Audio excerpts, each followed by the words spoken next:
नमस्कार। पीताम्बरा ज्योतिष केंद्र में आप सबका स्वागत है। दर्शकों, आप हमारे चैनल को सब्सक्राइब कर लें। बहुत समय के बाद में मैं पुनः आपको आपके लिए वीडियो भेज रहा हूं और इसका मुख्य आज का विषय है कि आयु और स्वास्थ्य। कई सूत्र हैं। धन, पुत्र और शरीर के कारक गुरु यदि लग्न के स्वामी से युति करें या दृष्टि द्वारा संबंध बनाएं तो जातक दीर्घ आयु पाता है। इस सिद्धांत में ये कहा जाता है किसी भी भाव का स्वामी यदि उस भाव के साथ में या उस भाव के कारक के साथ संयोग करता है तो उस भाव की वृद्धि होती है। तो इस सिद्धांत के अनुसार शरीर का जो भाव है वो लग्न है। तो लग्नेश की शरीर कारक गुरु से युति है तो शरीर की वृद्धि होती है, अर्थात लग्न प्रदर्शित आयु की वृद्धि होती है। दूसरा, आयुष्य कारक शनि 8वें भाव के स्वामी द्वारा दृष्ट हो, यानी 8वें भाव का स्वामी शनि को देख रहा हो तो भी जातक दीर्घायु वाला हो जाता है, क्योंकि यहां भी वही सिद्धांत लागू है। शनि और अष्टमेश दोनों आयु का प्रतिनिधित्व करते हैं, तो उनका एकत्र होना आयु को बढ़ाता है। इनका बलवान होना आवश्यक तो है ही, लेकिन साथ में होना बहुत ज्यादा बलवान हो जाता है। अष्टमस्थे शनि जातो दीर्घायुर योगा ममाप्नुयात अष्टमेशे लग्न केतु अल्पायुष्यम विनिर्दिशेत। शनि 8वें भाव में हो तो आयु दीर्घ हो जाता है। 8वें भाव का स्वामी लग्न में हो, केतु के साथ हो तो जातक की आयु कम हो जाती है। 8वें भाव का स्वामी लग्न में होने पर आयु कम होती है, केतु भी है तो और कम हो जाती है। अष्टम स्थान में यदि कोई पापी ग्रह हो तो आयु घट जाती है। पर शनि इस नियम के अपवाद हैं। शनि के संबंध में भी विचार है कि शनि भी अष्टम भाव में यदि अपनी राशि यानी मकर या कुंभ अपनी उच्च राशि अर्थात तुला या अपनी मित्र राशि में हूं, बुध की राशि में, कन्या या मिथुन में, तभी दीर्घायु होंगे। या वीनस की राशि में शुक्र के 2 राशियां, एक वृषभ दूसरा तुला, उसमें हूं तो शत्रु की राशि में शनि अष्टम में हो तो आयु को कम करेगा। अब सूर्य के मान लिया सिंह राशि में अष्टम में है तो आयु कम करेगा। चंद्रमा कर्क राशि में अगर शनि अष्टम में बैठा है तो आयु कम करेगा। मेष मंगल या वृश्चिक में शनि अष्टम में है तो आयु कम करेगा।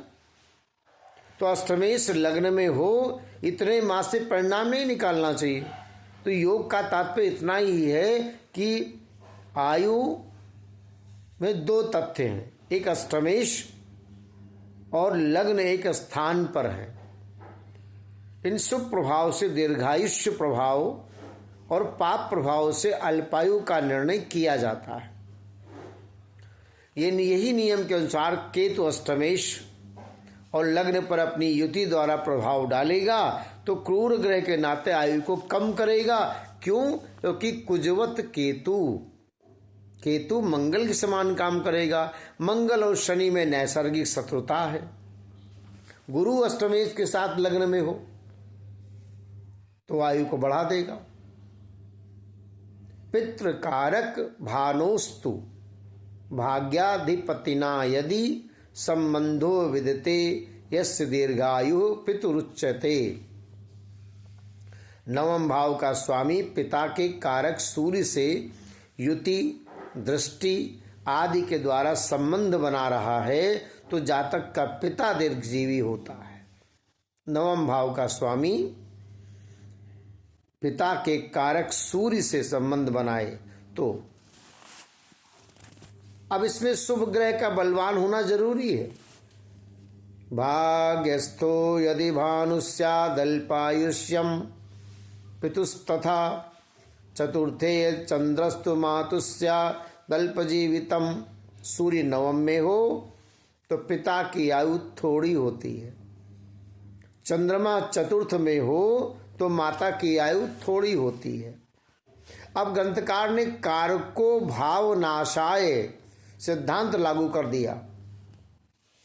यदि किसी भाव का कारक उसी भाव में हो तो कारकत्व गुण का नाश हो जाता है। लेकिन हम समझते हैं कि इसमें सच्चाई आधी है, साथ ही शर्त होना चाहिए कि उन दोनों पर पाप प्रभाव भी हो, तब होगा। शुभ प्रभाव होने पर शुभ फल देखा गया है कई जन्म कुंडलियों। जैसे उदाहरण के लिए औरंगजेब की अगर हम बात करें, जन्म कुंडली औरंगजेब की देखें तो कुंभ लग्न की कुंडली थी उनकी, और कुंभ लग्न में बुध बैठा था और बुध अष्टमेश था। तो पिता का कारक सूर्य तुला राशि में नीच का था, नवम भाव में स्थित था, वो भी नीच राशि में। तो औरंगजेब का जो पिता शाहजहां औरंगजेब की 38 वर्ष की आयु में से अधिक जीवित रहा। तो यहाँ शाहजहां की दीर्घायु में सूर्य नीच होने के बाद नवम भाव पर गुरु की दृष्टि थी।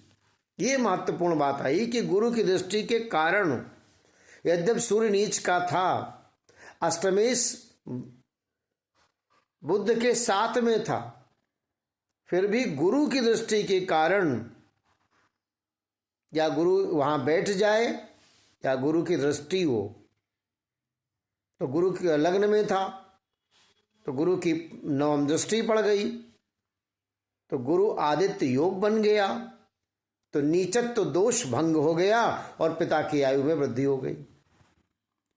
तो कारक के भाव में होने मास से परिणाम नहीं निकालना चाहिए।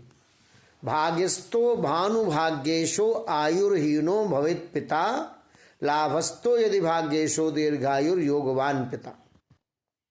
नवम भाव का स्वामी और सूर्य दोनों नवम भाव में हों तो पिता की आयु थोड़ी होती है। यदि नवम भाव का स्वामी एकादश में हो तो पिता की आयु लंबी हो जाएगी। अब नवमेश के साथ नवम भाव में स्थित सूर्य पर शुभ प्रभाव हुआ तो पिता की आयु दीर्घ कहना चाहिए, जो आपको पहले बताया। अब चतुर्थ भाव की बात करें, जो माता का भाव है, कि चतुर्थ भाव का स्वामी का और मातृकारक चंद्रमा से संबंध यदि है, शुभ ग्रहों की दृष्टि है, तो माता की दीर्घायु होगी। चंद्रमा की स्थिति माता की आयु के लिए अच्छा नहीं माना जाता, परंतु चतुर्थ भाव के स्वामी चंद्रमा की स्थिति का शुभ माना जाता है। यदि शुभ ग्रहों की दृष्टि है तो शुभ अशुभ का इस तरह से निर्णय करना चाहिए। तृतीय भाव में मंगल हो तो भाई की आयु थोड़ी होती है, और तृतीय में यदि गुरु हो तो भाई को कष्ट भी होता, हानि करो जीवा सूत्र से। लेकिन भाई के संबंध में ग्रंथकार कहते हैं कारको भाव नाशाय का सिद्धांत लागू किया। तो गुरु के तृतीय भाव में स्थित के कारण जब तक गुरु निर्बल न हो तो बड़ा भाई, तब तक बड़ा भाई नहीं देगा। अब उसकी आयु को दीर्घ करेगा। गुरु की शुभ दृष्टि एकादश भाव पर पड़ेगी। तृतीय में गुरु के साथ हो तो जातक का एक भाई होता है। एक शुभ ग्रह होने के नाते उसके तृतीय भाव और स्वामी पर प्रभाव डालने के कारण छोटे भाइयों के होने की संभावना है, और गुरु के एकादश भाव पर दृष्टि के कारण बड़े भाई के होने की संभावना है। परंतु स्थान हानि करो जीव, स्थान वृद्धि करो, शनि की लोकोक्ति को लागू करना है। आयुर्हीनम च पुत्रस्य गुरु पंचम गो यदि अल्पायुष्यम कलत्रस्य भृगु सप्तम गो यदि। इस सूत्र कहता है कि पंचम में गुरु पुत्र की आयु को, सप्तम में शुक्र स्त्री की आयु को कम करता है। तो चतुर्थेश और चंद्रमा नवम दसम छठे भाव में हो, इकट्ठा हो, तो माता की आयु लंबी हो जाती है। चतुर्थ भाव का स्वामी चतुर्थ भाव में अपनी मूल त्रिकोण राशि में हो तो जातक की माता दीर्घजीवी हो जाती है। स्वक्षेत्रीय ग्रह अगर बलवान होता है तो माता की दीर्घायु कहा गया। चतुर्थेश और चंद्रमा केंद्र में स्थित हो, चंद्रमा क्षीण हो, यानी सूर्य से 72 अंश के अंदर यदि है तो चंद्रमा क्षीण हो जाता है। और चतुर्थ भाव पर शनि की दृष्टि हो, ऐसा होने में जातक की माता की आयु थोड़ी होती है। तो इस तरह से आप हमने कुछ सूत्र बताए हैं, 12-13 सूत्र। इस तरह से आप आयु का निर्धारण करते हैं अपने संबंधियों का। अपनी ही कुंडली से आप जान सकते हैं कि हमारे संबंधी माता पिता भाई बहन पुत्र पत्नी पति स्वयं के बारे में कि हमारी आयु कैसी होगी, कौन से रोग होंगे, कब ठीक होंगे, कब लंबी आयु होगी, कम आयु होगी आदि को जान सकते हैं। आपके यदि कोई प्रश्न है तो आप कमेंट्स में लिखें, हम उसके उत्तर देंगे। और आप हमारे चैनल को सब्सक्राइब कर लें, बेल आइकन दबा दें, जिससे आपको समय समय पर अपडेट मिलती रहे। जय सिया राम।